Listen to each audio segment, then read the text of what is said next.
Good morning. It's Sparky here. I'm so glad to come back and talk to you today. I've got a really interesting topic. It's about nutrition and behavior and why they're closely linked and what you need to know to get your puppy from where it is today all the way through its teenage stage up to adult. So this is a very, very important topic. But before I tell you that, I want to tell you a little bit. First of all, if you're watching this video on the Executive Pet Services Facebook site, please go up to the top where you see that pretty woman walking with the beautiful dog and click following right below. And you can get these videos into your newsfeed on a regular basis. Also, we're at executivepetservices.ca/ISCP. That's where all our training clinics are. We've got a lot of other stuff on the main page, but our training clinics are at /ISCP, which is the International School for Canine Psychology and Behavior. So today I'm going to talk to you about nutrition and behavior and the link between them. Just like us, we need good nutrition to feel our best. And if you've heard my personal story, you know that this is very dear to my heart. So what we want to do is to establish a steady routine of good nutrition. We want to do it about 3 times a day up until the age of 18. And why do I recommend that? When I'm dealing, because many of my client base, when we're dealing with strategies and behavior modification plans, I deal with the most aggressive dogs out there. And one of the first things I ask is, what's the dog's nutritional requirements? What are you giving them? What's the schedule? Those are very important questions. And the reason why is because we want to see that the blood sugar level is maintained. And by maintaining that blood sugar level, we're creating a calmer dog. The other problem that happens is when we have shifts in blood sugar levels, we're introducing a whole pile of behavior issues that don't need to be there. So just like you and I, when we get hungry, we might get cranky, we might get tired, we lose focus. And remember, a dog is much like a 2-year-old child. So we really want to keep the dog focused and happy and healthy. Now, the other issue I hear sometimes is, well, my dog doesn't like anything except this food. And that food that they're referring to is crap. I mean, it's just like us eating sour cream and onion potato chips every day.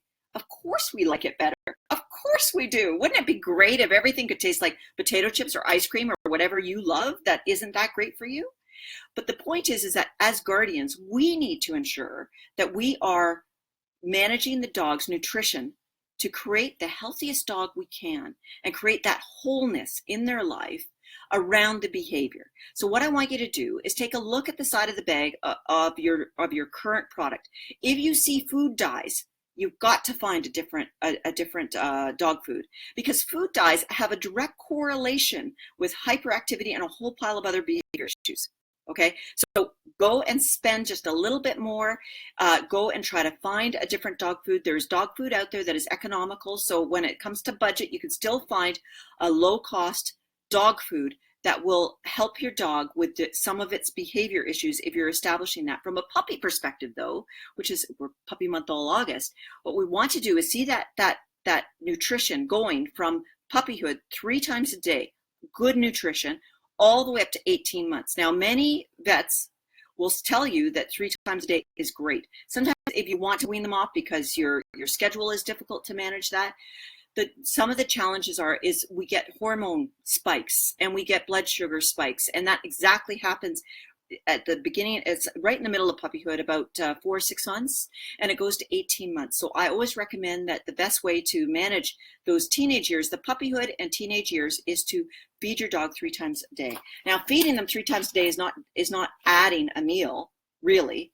What you're doing is you're taking the whole quantity of their food that they're supposed to, nutritional food that they're supposed to eat in a day, and then splitting it up into 3. Makes sense? Okay, so that's the tip I've got for you today, is try to establish 3 times a day. So morning, lunch, and dinner.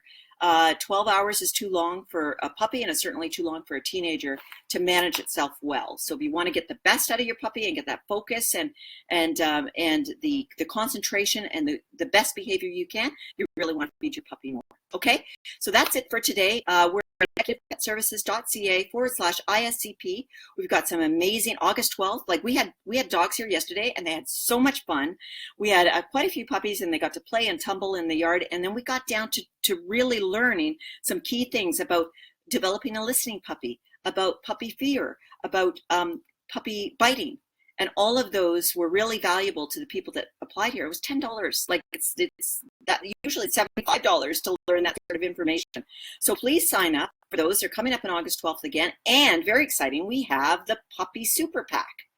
And that's Rosemary Holtz is coming. She's an amazing trainer, and she's going to come here and teach you some really key cues that you need to help your puppy move forward in their lives. And I can't tell you, this is huge for her to come here and offer this to you. And again, $10. I mean, how could you lose? And we're going to give you a cup of coffee, and you get to see the place. So I hope you have a great day today, and we'll catch up soon. executivepetservices.ca /ISCP.